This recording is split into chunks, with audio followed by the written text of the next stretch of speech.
Hello friends, good morning. I welcome you to the class and I hope you all are doing well at your homes. ठीक है, तो आज हम start करेंगे अपना molecular basis of inheritance का आगे का चैप्टर। लास्ट क्लास में जैसे कि हमें याद है हमने क्या डिस्कस किया था। हमने डिस्कस किया था क्रोमेटिन के बारे में।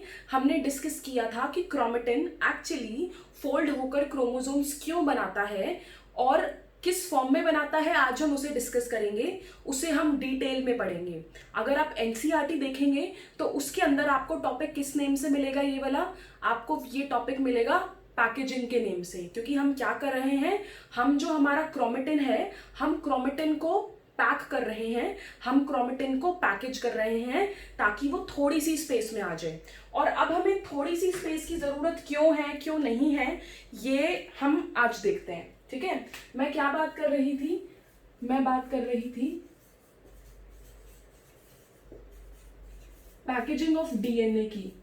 अब वो यहां पर डीएनए वर्ड यूज करे, क्रोमेटिन वर्ड यूज करे, काफी सारे अलग अलग वर्ड्स यूज हो सकते हैं, लेकिन बेस्ट वर्ड क्या होगा हमारा, बेस्ट वर्ड होगा हमारा क्रोमेटिन।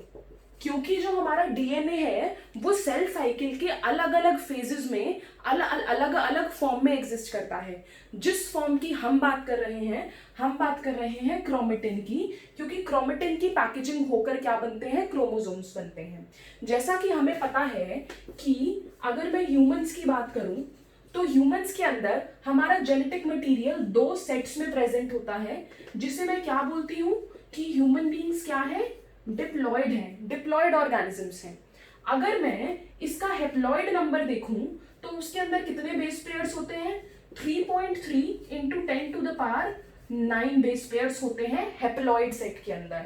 और अगर मैं इसे दोगुना कर दूं, इसे डबल कर दूं, तो मेरा कितना आ जाएगा, 6.6 into 10 to the power 9 base pairs. Very simple. ठीक है, अब देखो मेरे इतने सारे बेस पेयर्स हैं, कितने के अंदर, मेरे एक ह्यूमन जीनोम के अंदर। अब एक ह्यूमन का देखो, ये एक जो मैं बोल रही हूं ये कैसे है, अगर मैं एक पर्सन कंसिडर करती हूं, इसके अंदर कितने ज्यादा सारे सेल्स हैं, इसके अंदर क्या है, बहुत सारे सेल्स हैं। हर सेल के अंदर एक न्यूक्लियस है, न्यूक्लियस के अंदर डीएनए है, उस डीएनए के अंदर इतने बेस पेयर्स हैं। This is what I am saying. मैंने क्या बोला, इतने बेस पेयर्स हैं। अब हमने क्या पढ़ा था, हमने अपना डबल हेलिकल स्ट्रक्चर पढ़ा था, जिसमें हमने पिच की बात की थी। किसकी बात करी थी, पिच की। और हमने बोला था कि जो हमारी पिच है वो 3.4 नैनोमीटर होती है। इसका मतलब मेरे एक टर्न में जितनी हाइट इंक्रीज होती है वो 3.4 नैनोमीटर है, और मेरे इस एक टर्न के अंदर 10 बेस पेयर्स आते हैं। कितने बेस पेयर्स, 10 बेस पेयर्स। तो इसका मतलब अगर मेरे को ये टोटल डिस्टेंस पता है और मुझे पता है कि इसके अंदर 10 बेस पेयर्स आते हैं, तो मैं क्या बोलूंगी, डिस्टेंस बिटवीन 2 बेस पेयर्स कितना हो जाएगा मेरा, वो मेरा हो जाएगा 3.4 नैनोमीटर डिवाइडेड बाय 10, क्योंकि 10 बेस पेयर्स हैं, और वो मेरे पास आ जाएगा 0.34 नैनोमीटर। अब देखो मैंने बोला total number of base pairs ये है मेरे जीनोम के अंदर, और 2 बेस पेयर्स के बीच का डिस्टेंस ये है। तो मैं क्या कर सकती हूं, मैं निकाल सकती हूं अपनी लेंथ ऑफ डबल हेलिक्स। मेरी लेंथ कैसे आएगी, मेरी लेंथ आएगी जब मैं नंबर ऑफ बेस पेयर्स, जितने बेस पेयर्स हैं उनको 2 बेस पेयर्स के बीच के डिस्टेंस से मल्टीप्लाई कर दूंगी। आई होप आपको ये ध्यान है, लेकिन ये टॉपिक से लिंक्ड है, तो बस मैं ये थोड़ा सा पार्ट रिपीट कर रही हूं ताकि आपको आगे कुछ भी समझने में दिक्कत ना आए। जब मैंने ऐसा किया तो मेरे पास आंसर आ जाएगा बेटा 2.2 मीटर्स। कितना, 2.2 मीटर्स। इतना लंबा जेनेटिक मटेरियल, इतना लंबा डीएनए का थ्रेड है किसके अंदर, एक सेल के एक न्यूक्लियस के अंदर। सोचिए, तो इसका मतलब अगर ये इतना बड़ा है, इसको सेल के अंदर एकोमोडेट करने के लिए, इतनी सारी इंफॉर्मेशन कैरी करने के लिए इसे बहुत ज्यादा पैक होना पड़ेगा, इसको बहुत ज्यादा फोल्ड होना पड़ेगा। ठीक है, अब इतना समझ आ गया कि ये 2.2 मीटर्स है, इतना बड़ा है, और हमारी बॉडी के साइज के अकॉर्डिंग इसको फिट करने के लिए हमें किस चीज की जरूरत पड़ेगी, हमें पड़ेगी जरूरत पैकेजिंग की। जो भी आज हम पढ़ेंगे नीट में इस टॉपिक से बहुत सारे क्वेश्चंस पूछे जाते हैं। अगर आप चैप्टर वाइज स्प्लिट करो मार्क्स को कि आपके बोर्ड में किस चैप्टर से कितने मार्क्स का पूछा जाता है, तो ये जो चैप्टर है मॉलिक्यूलर बेसिस ऑफ इनहेरिटेंस, ये मैक्सिमम स्कोर करने वाला चैप्टर है। जितना कंटेंट इस चैप्टर से पूछा जाता है उतना किसी चैप्टर से नहीं पूछा जाता। ये फेवरेट चैप्टर है एग्जामिनर्स का, ठीक है। तो मैंने क्या बोला कि जो मेरा 2.2 मीटर्स का डीएनए है जो कि थ्रेड की फॉर्म में है, तो मेरा डीएनए जो थ्रेड की फॉर्म में है मैं उसको क्या बोल सकती हूँ, क्रोमेटिन। मुझे उसको क्या करना पड़ेगा, पैक करना पड़ेगा। मुझे उसको पैक करना है ताकि वो पैक करके फर्दर क्या बना लेगा, क्रोमोसोम बना लेगा। क्रोमोसोम मेरा कैसा दिखता है, क्रोमोसोम मेरा ऐसा स्ट्रक्चर है, ठीक है। ये सेंट्रोमियर के पॉइंट पर कनेक्टेड हैं दो सिस्टर क्रोमेटिड्स। अगर मैं ये एक की बात करूं तो ये एक मेरा क्या है, ये मेरा सिस्टर क्रोमेटिड है। अब इतने 2.2 मीटर के स्ट्रक्चर को क्रोमोसोम में पैक करने के लिए हम क्या करेंगे, इसको पैक करने के लिए हम कुछ प्रोटीन्स का यूज करेंगे। किसका यूज करेंगे, प्रोटीन्स का। अब देखो पैक किसको करना है, बेसिकली डीएनए को करना है। मीस्टर ने क्या बोला था, डीएनए का नेचर क्या है, एसिडिक है, ठीक है। तो मैं क्या करूंगी, ऐसे प्रोटीन्स लूंगी जो कि बेसिक होंगी। ये जो एसिडिक स्ट्रक्चर होता है इस पर कौन सा चार्ज होता है, नेगेटिव चार्ज होता है। ये बेसिक और कौन से प्रोटीन्स हैं, पॉजिटिव प्रोटीन्स। अब ये जो पॉजिटिव और नेगेटिव है इनके बीच में अट्रैक्शन होती है, इसीलिए हमने स्पेसिफिकली इन्हीं प्रोटीन्स का यूज किया है। अब ये जो मेरे डीएनए हैं और ये प्रोटीन्स हैं, ये मिला के क्या बना देंगे, फाइनली क्या बना देंगे, क्रोमोसोम बनाएंगे। लेकिन उसके बीच में एक बहुत इंपॉर्टेंट माइलस्टोन स्ट्रक्चर आता है जिसे हम बोलते हैं न्यूक्लियोसोम। क्या बोलते हैं, न्यूक्लियोसोम।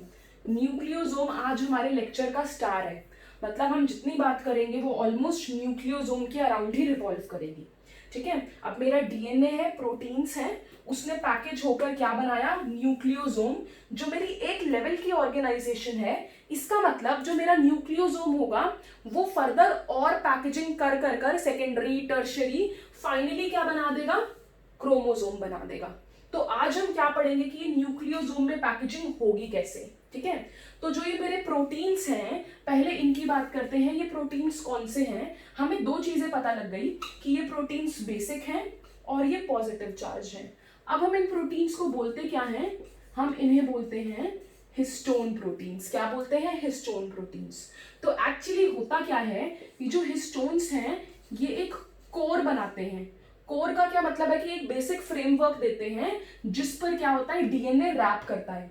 जैसे मैंने पहले लेक्चर्स में बताया है कि जैसे आपका मांझा होता है वो एक चरखी पर बांधा जाता है, वैसे ही हिस्टोन्स एक कोर बनाते हैं जिस पर हमारा डीएनए क्या होता है, डीएनए रैप्ड होता है, ठीक है। अगर आप देखोगे, अगर आप एनसीईआरटी देखोगे तो आपको कैसे नजर आएगा, वो एक ये गोल देखो ऐसा वो एक कोर बनाएगा, वो कहेगा ये हिस्टोन का कोर है। और अगर मैं डीएनए दिखूंगी तो डीएनए इस पर क्या होगा, ऐसे रैप्ड होगा। क्या होगा, डीएनए इस पर ऐसे, ये डीएनए क्या है मेरा, देखो क्लियरली नजर आ रहा है आपको, ये मेरा डीएनए है, ये मेरा क्या है, ये है मेरा हिस्टोन कोर, और ये क्या है मेरा उस पर डीएनए है, या फिर मैं इसको क्रोमेटिन बोल सकती हूँ, ठीक है। अब ये जो मेरा हिस्टोन है, हिस्टोन का कोर बनता किससे है, कैसे बनता है, तो जो मेरा हिस्टोन का कोर है वो एक्चुअली एक ऑक्टामर है। क्या है, एक ऑक्टामर। अब ऑक्टा से मुझे पता लग रहा है कि हम किसी 8 न्यूमेरिक वैल्यू की बात कर रहे हैं क्योंकि हम बोल रहे हैं ऑक्टामर। अब ऑक्टामर किस चीज से बना, तो हिस्टोन प्रोटीन्स के अलग अलग टाइप होते हैं, तो जो डीएनए की पैकेजिंग में यूज होता है उसको हम बोलते हैं H2A, H2B, H3 और H4। ये कितने हो गए, 1 2 3 4, इन सब के दो दो मॉलिक्यूल्स। जब इन सब के दो दो मॉलिक्यूल्स हो जाएंगे, कौन कौन से हैं, H2A, H2B, H3 और H4। जब इन सब के दो दो मॉलिक्यूल्स हो जाएंगे तो मेरे पास 8 हो जाएगा। तो ये जो मेरा हिस्टोन है वो एक्चुअली क्या बनाता है, ये मैंने बनाए 4 इसके बैक साइड पे होंगे, तो ये क्या बन गया मेरा हिस्टोन का ऑक्टामर बन गया। अब इसके अराउंड क्या होगा, इसके अराउंड मेरा डीएनए रैप्ड है। जैसे मांझार सिमट जाएगा जब हम उसे चरखी पे बांधेंगे, ऐसे ही जो मेरा डीएनए है वो एक इसके अराउंड ऐसे वाउंड हो जाएगा। तो अब ये जो मेरा स्ट्रक्चर बना, इस स्ट्रक्चर को मैं बोलती हूँ न्यूक्लियोसोम। इस स्ट्रक्चर को मैं क्या बोलती हूँ, न्यूक्लियोसोम बोलती हूँ। जो मेरा न्यूक्लियोसोम है उसके लिए एक टर्म, एक स्टेटमेंट यूज की जाती है कि वो क्या है, वो है मेरा बीड्स ऑन अ स्ट्रिंग। एक स्ट्रिंग पर जैसे बीड्स लगे हों ऐसा स्ट्रक्चर मुझे नजर आता है। अब ऐसा स्ट्रक्चर मुझे कैसे नजर आएगा वो देखते हैं। ठीक है, मैंने क्या बोला, बीड्स ऑन अ स्ट्रिंग। अगर आप एनसीईआरटी का डायग्राम अच्छे से देखेंगे तो उसके नीचे एक तो ऐसा डायग्राम बना हुआ है, ठीक है, इसके अलावा वहां पर एक और डायग्राम बना हुआ है। वो डायग्राम हमारा इलेक्ट्रॉन माइक्रोग्राफ है जो कि हमें न्यूक्लियोसोम का beads on a string structure दिखाता है। ठीक है, अब मैं बात करती हूँ कि वो beads on a string structure उसने कैसा दिखाया है। आपको एक ब्लैक एंड व्हाइट इमेज दिखेगी, उस ब्लैक एंड व्हाइट इमेज में कैसा होगा, देखो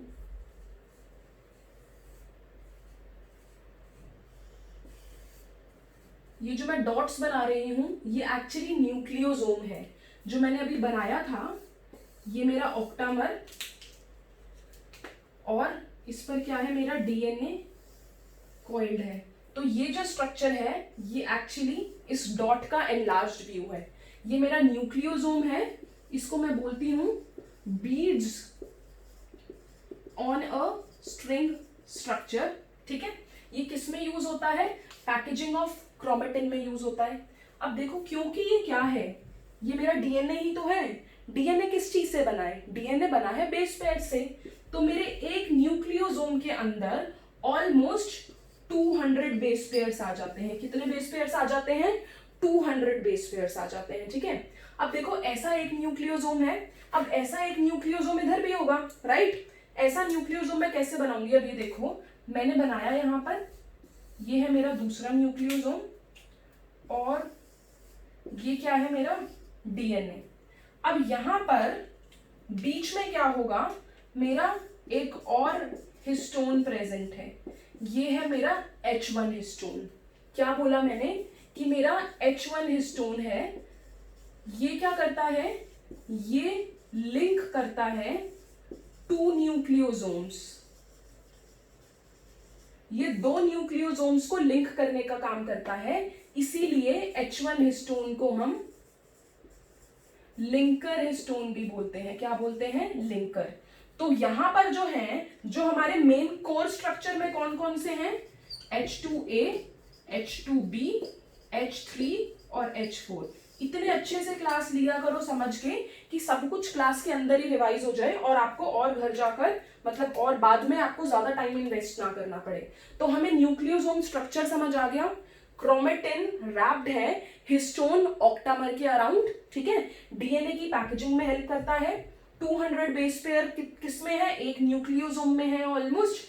ये मेरा H1 हिस्टोन है जो कि लिंकर हिस्टोन है, 2 न्यूक्लियोसोम्स को पैक करेगा। देखो ये मेरी बैंडिंग के कौन से प्रोटीन्स कर रहे हैं, ये मेरी बैंडिंग कर रहे हैं हिस्टोन प्रोटीन।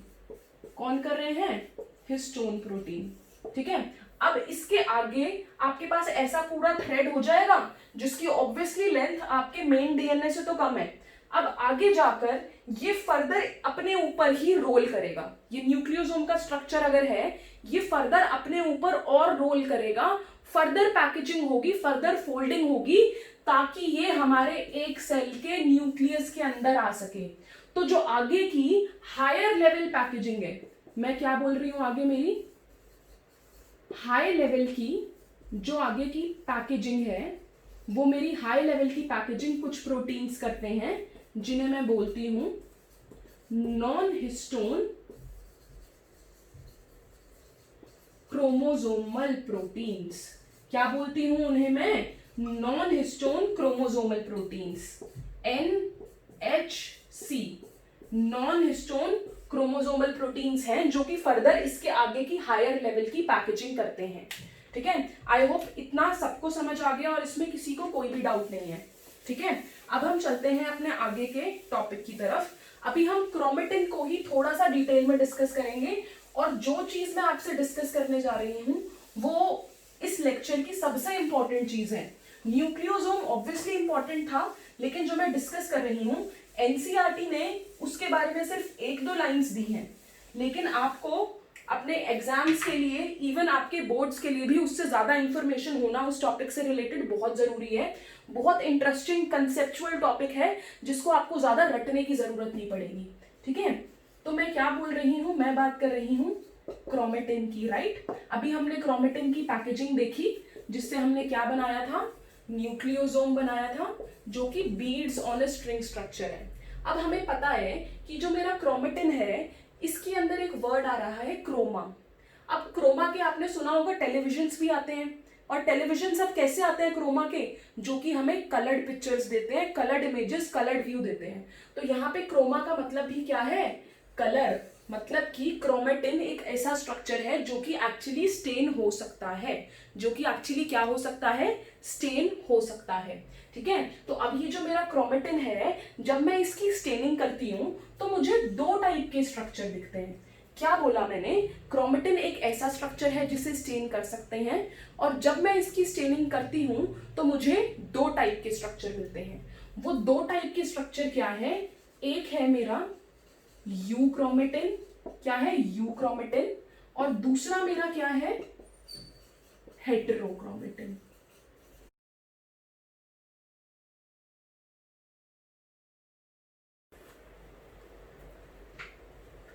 ओके स्टूडेंट्स, तो जैसे हम बात कर रहे थे अपने यू क्रोमेटिन और हेटेरोक्रोमेटिन की, तो मैंने आपको बताया कि जो हमारा क्रोमेटिन होता है वो बेसिकली 2 फॉर्म्स में एग्जिस्ट करता है। एक मेरा यू क्रोमेटिन है, और एक क्या है मेरा, दूसरा है मेरा हेटेरोक्रोमेटिन। दूसरा क्या है मेरा, दूसरा है मेरा हेटेरोक्रोमेटिन। अब मैंने बताया कि ये क्रोमा का मतलब कलर था, इसीलिए ये अलग अलग तरीके से स्टेन होते हैं। अब मैं अगर एक सेल देखूं और उसके अंदर मैं डीएनए का स्ट्रक्चर देखूं, तो मेरा डीएनए 2 फॉर्म्स में एग्जिस्ट कर रहा है, यू क्रोमेटिन या हेटेरोक्रोमेटिन। यू क्रोमेटिन ट्रू क्रोमेटिन है। अब ये जो मेरा डीएनए है, मैंने देखा कि ये 2.2 मीटर्स का था, राइट। ये कितना लंबा था, ह्यूमंस की फॉर्म में, ह्यूमंस में अगर हम देखें तो ये मेरा 2.2 मीटर्स का था। अब जानने की बात ये है कि पूरा के पूरा डीएनए एक्चुअली किसी चीज के लिए कॉरेस्पॉन्ड नहीं करता, मतलब कि हमारा सारा के सारा डीएनए एक्सप्रेस नहीं करता। एक्सप्रेस, जब हम एक्सप्रेस वर्ड यूज करते हैं तो हमारा वर्ड आ जाता है ट्रांसलेशन। क्या वर्ड आ जाता है हमारा, ट्रांसलेशन। देखो, अब जो मैं आपको बैकग्राउंड इंफॉर्मेशन दे रही हूँ वो इसलिए दे रही हूँ ताकि हम इन दोनों को इतने अच्छे से समझ पाए कि हम इसे कभी ना भूलें, ठीक है। हमने क्या पढ़ा, हमने सेंट्रल डोग्मा पढ़ा। सेंट्रल डोग्मा, सेंट्रल डोग्मा हमें क्या बोलता है कि जो हमारा डीएनए, जो हमारा जेनेटिक मटेरियल है, ये किस में कन्वर्ट होता है, आरएनए में। किस प्रोसेस से, ट्रांसक्रिप्शन से। और ये जो आरएनए है ये मेरा किस में कन्वर्ट होता है, प्रोटीन्स में। किस प्रोसेस से, ट्रांसलेशन से। मैंने बोला डीएनए से आरएनए, ट्रांसक्रिप्शन। आरएनए से प्रोटीन कैसे बनेगा मेरा, ट्रांसलेशन। तो क्या हुआ, पहले मेरा क्या हुआ, ट्रांसक्रिप्शन, फिर मेरा क्या हुआ, ट्रांसलेशन। अब जो मैं एक्सप्रेशन की बात कर रही हूं, जब आरएनए प्रोटीन्स में कन्वर्ट होता है तो ये जो प्रोटीन है ये एक्चुअली हमारा एक तरीके से प्रोडक्ट है, क्योंकि जो हमारे बहुत सारे एंजाइम्स हैं, हमारे हॉर्मोन्स हैं, हमारे और सिग्नलिंग मॉलिक्यूल्स हैं, वो सारे क्या हैं, वो हमारे प्रोटीन्स हैं। तो हमारा सिर्फ बहुत ऑलमोस्ट हमारा जो 80% डीएनए है, हमारा जो 80% डीएनए है वो किसी भी चीज के लिए कोड नहीं करता है। क्या है, वो किसी भी चीज के लिए कोड नहीं करता, वो एक्सप्रेस नहीं करता, वो इनएक्टिव फॉर्म में रहता है। किस फॉर्म में रहता है, इनएक्टिव फॉर्म में। उस इनएक्टिव फॉर्म को हम क्या बोलते हैं, हेटेरोक्रोमेटिन। और हमारा बाकी जो ऑलमोस्ट 15% डीएनए होता है, कितना, ऑलमोस्ट 15%, वो क्या होता है, वो एक्सप्रेस होता है। उसमें क्या होता है, हमारा सेंट्रल डोग्मा कंप्लीट होगा। डीएनए से मेरा आरएनए बनेगा, आरएनए से मेरा क्या बनेगा, प्रोटीन्स का एक्सप्रेशन, मेरे को यहाँ से प्रोडक्ट मिलेगा। अगर मैं आई कलर की जीन्स की बात कर रही हूँ, अगर मैं प्लांट की बात कर रही हूँ, तो मैं पेटल के कलर की बात कर रही हूँ, तो मुझे प्रोडक्ट मिलेगा, मेरे को कलर्ड सबस्ट्रेट मिलेगा जो मुझे दिखेगा। ठीक है, मतलब कि कुछ होते हैं ये coding genes. Coding part of DNA एक तरीके से क्या है, यूक्रोमेटिन है। और जो किसी चीज के लिए कोड नहीं करता, जो कि इनएक्टिव है, उसे मैं क्या बोलती हूँ, उसे मैं बोलती हूँ हेटेरोक्रोमेटिन। उसे मैं क्या बोलती हूँ, हेटेरोक्रोमेटिन। अब अगर आपको इतनी चीज समझ आ गई, तो अब हम ये देखेंगे कि हेटेरोक्रोमेटिन ऐसा बिहेव करता क्यों है, या फिर यूक्रोमेटिन ऐसा बिहेव क्यों करता है। ठीक है, अब ये देखते हैं। देखो, मैंने बोला कि सेंट्रल डोग्मा में मेरे पास ये डीएनए है जो डबल स्ट्रैंडेड है, इससे मैं आरएनए बनाऊंगी जो जनरली क्या होता है, सिंगल स्ट्रैंडेड स्ट्रक्चर होता है, सिंगल स्ट्रैंड होता है। ठीक है, और इससे मेरे फर्दर क्या बनेंगे, प्रोटीन्स बनेंगे। तो ये प्रोसेस बनने के लिए यहां पर क्या आएगी, यहां पर मेरी एक पूरी मशीनरी आएगी, बहुत सारे प्रोटीन्स का कॉम्प्लेक्स आएगा जो कि इस डीएनए को इस आरएनए में कन्वर्ट करेंगे। ठीक है, अब अगर मेरा डीएनए बिल्कुल यू टाइटली पैक्ड होगा, थ्रेड की मतलब बिल्कुल बहुत कॉम्पैक्टली पैक्ड होगा, तो क्या उस पर मेरी ये इतने बड़े कॉम्प्लेक्स, प्रोटीन कॉम्प्लेक्स आ पाएंगे ताकि डीएनए आरएनए में कन्वर्ट हो? नहीं आ पाएंगे। ठीक है, तो जो मेरा हेटेरोक्रोमेटिन होता है, वहां पर डीएनए क्या होता है, टाइटली पैक्ड। क्या होता है, बहुत कॉम्पैक्ट होता है। क्या होता है, बहुत कॉम्पैक्ट होता है। ठीक है, इसीलिए क्या होता है, इनएक्टिव जोन है ये, इनएक्टिव डीएनए है। ठीक है, which does not code for functional genes, functional proteins. ठीक है, ये मेरा क्या है, बहुत टाइटली पैक्ड है। अब अगर मैं यूक्रोमेटिन की बात करूं, तो मेरा यूक्रोमेटिन बहुत लूजली पैक्ड होगा। अब जो मेरा लूजली पैक्ड है, इस पर मेरी ट्रांसक्रिप्शन मशीनरी आ सकती है और ट्रांसक्रिप्शन कर सकती है। इसीलिए ये वो पार्ट है जो कि एक्सप्रेस होगा, जो कि क्या होगा, लूजली पैक्ड होगा। अब देखो, अगर आप स्टेनिंग की बात करें, तो ये डार्कली स्टेन्ड लग रहा है या फिर ये ज्यादा डार्कली स्टेन्ड लग रहा है? ऑब्वियसली ये कॉम्पैक्शन की वजह से ये क्या लेगा, ये ज्यादा स्टेन लेगा, ये ज्यादा स्टेन लेगा। इसीलिए जो मेरा हेटेरोक्रोमेटिन है वो क्या है, डार्कली स्टेन्ड। क्या है, डार्कली स्टेन्ड। और ये मेरा क्या होगा, लाइटली स्टेन्ड। ठीक है, तो इससे हमने सारी कैरेक्टरिस्टिक्स को इंटररिलेट कर लिया। इंटररिलेट मैंने कैसे किया, इंटररिलेट मैंने ऐसे किया क्योंकि जो मेरा एक सेल है, ठीक है, अब मेरे सेल के अंदर क्या है, न्यूक्लियस है, न्यूक्लियस के अंदर डीएनए है। सारा डीएनए कोडिंग नहीं है, ज्यादातर क्या है, नॉन कोडिंग है। वो नॉन कोडिंग कुछ किस फॉर्म में प्रेजेंट होता है, हेटेरोक्रोमेटिन की फॉर्म में, जो बहुत टाइटली पैक्ड है। यूक्रोमेटिन ऐसा होता है जो लूजली पैक्ड है। लूज पैकिंग होने की वजह से वो कोडिंग है, क्योंकि उस पर सेंट्रल डोग्मा के दौरान पूरी ट्रांसक्रिप्शन मशीनरी आ सकती है और ये कन्वर्जन कर सकती है, जबकि हेटेरोक्रोमेटिन में ऐसा होना पॉसिबल नहीं है इसके स्ट्रक्चर की वजह से। अब इसका स्ट्रक्चर ऐसा है, ये कोडिंग नहीं है, तो ये क्या है, ये डार्क स्टेन करेगा। जब आप सेल के न्यूक्लियस को स्टेन करोगे, तो जो डार्क स्टेनिंग रीजन होगा वो क्या है, आपका हेटेरोक्रोमेटाइज्ड रीजन है। और जो लूजली पैक्ड होगा वो लाइटली स्टेन्ड होगा, वो आपका क्या है, यूक्रोमेटिन है। सबको क्लियर है यूक्रोमेटिन और हेटेरोक्रोमेटिन में डिफरेंस? ठीक है, आप एक बार अगर एक कंसेप्ट समझ लेते हैं और अगर आप समझ के करोगे तो आपको रटने की जरूरत ही नहीं पड़ेगी। ठीक है, आई होप सबको इतना क्लियर है। ठीक है, अब देखो, हम हर जगह क्या हम बात कर रहे हैं डीएनए की, डीएनए जेनेटिक मटेरियल है, डीएनए ये वो, डीएनए से हम डेविएट करे ही नहीं अब तक। हमने डीएनए का डबल हेलिकल स्ट्रक्चर देखा, उसकी पिच देखी, उसका डायामीटर देखा, बेस पेयरिंग देखी, बॉन्डिंग देखी, सब कुछ देख लिया हमने। लेकिन अगर मैं कुछ साल पहले जाऊं, जब मीस्टर ने क्या बोला था, जब मीस्टर ने बोला था कि मैं डीएनए को, जो मेरा न्यूक्लियस है उसके अंदर के कंपोनेंट को मैं न्यूक्लियन बोल रही हूँ और वो एक एसिडिक कंपोनेंट है। हमने वहां से स्टार्ट किया था, तब हमें कुछ अंदाजा ही नहीं था कि डीएनए होता क्या है, क्या ये जेनेटिक मटेरियल है, हमें कुछ नहीं पता था।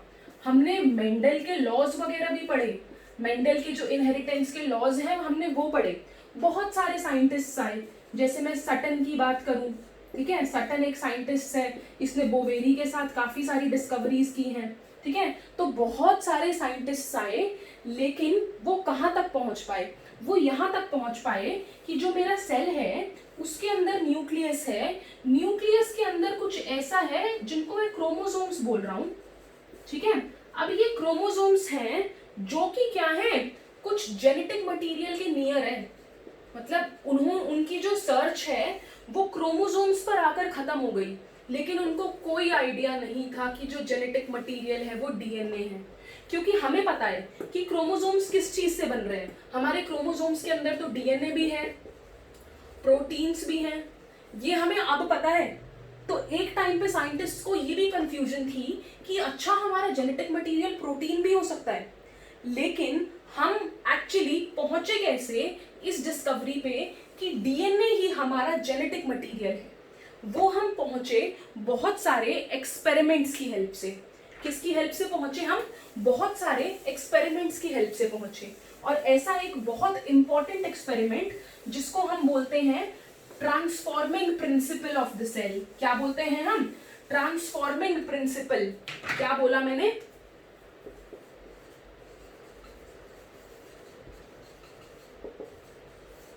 Transforming principle.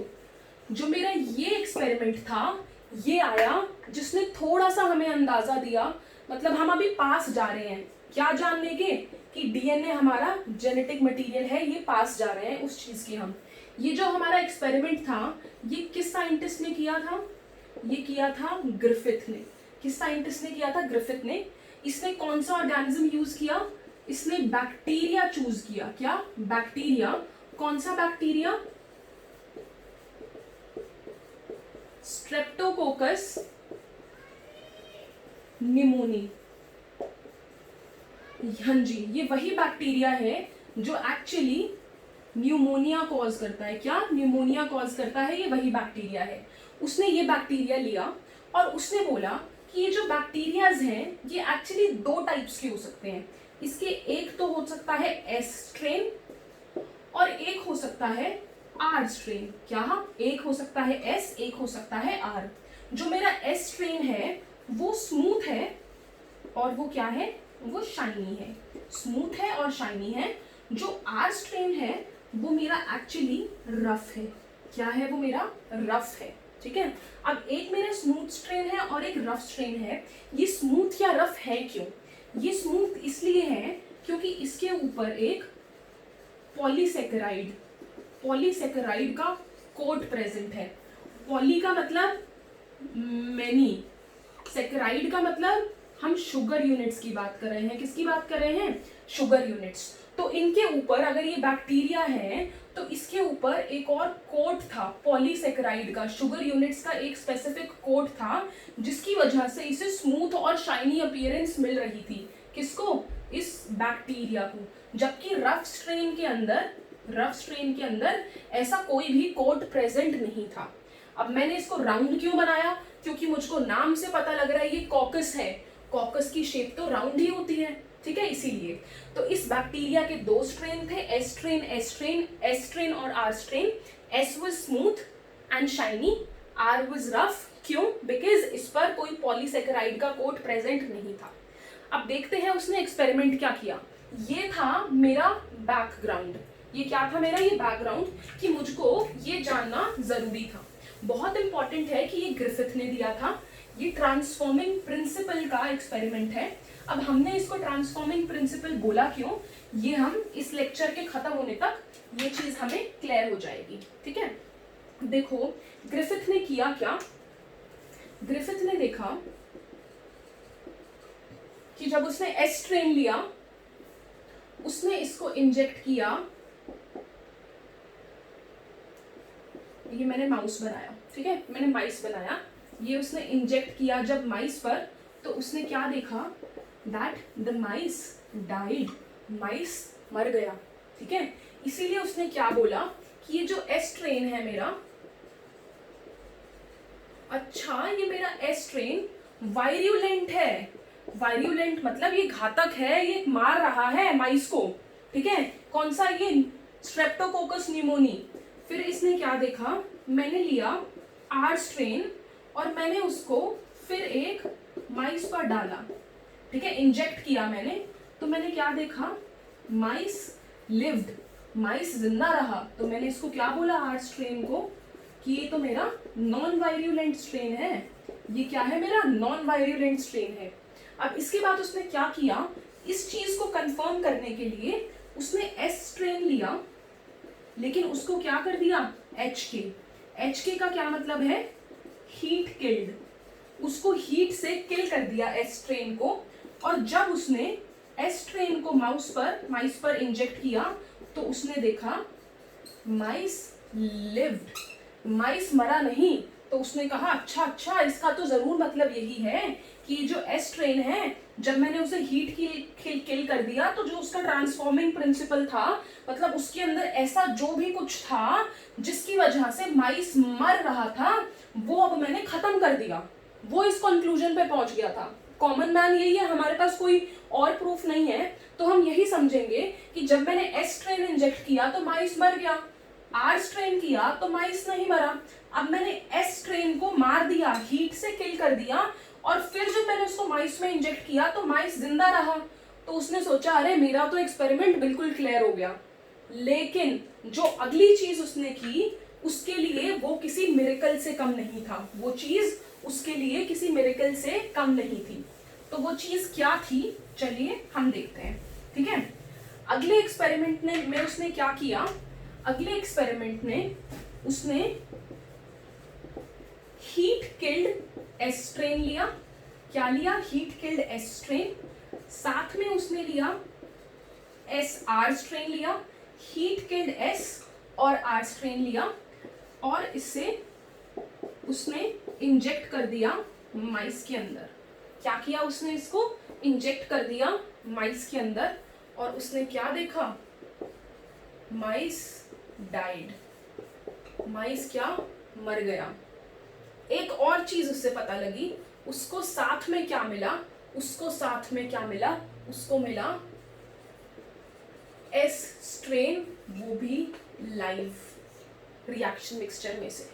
क्या बोला मैंने, जब उसने, ये बिल्कुल हमारा कंक्लूजन है, इसको ध्यान से सुनना, उन्होंने जब हीट किल्ड एस स्ट्रेन लिया और साथ में आर स्ट्रेन लिया, तो उनको क्या उम्मीद थी कि ये तो हीट किल्ड है, ये तो कुछ कर नहीं सकता, पहले भी माइस जिंदा रहा था, और आर स्ट्रेन तो वैसे ही माइस को नहीं मार सका था क्योंकि वो तो नॉन वायरुलेंट है।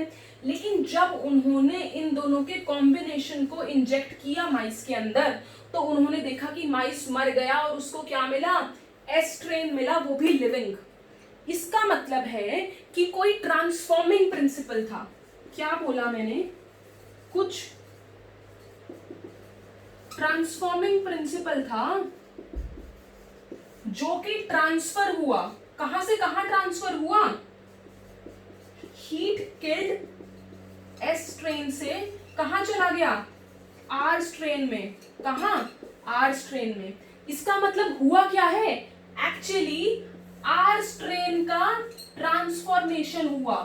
क्या हुआ, आर स्ट्रेन का ट्रांसफॉर्मेशन हुआ।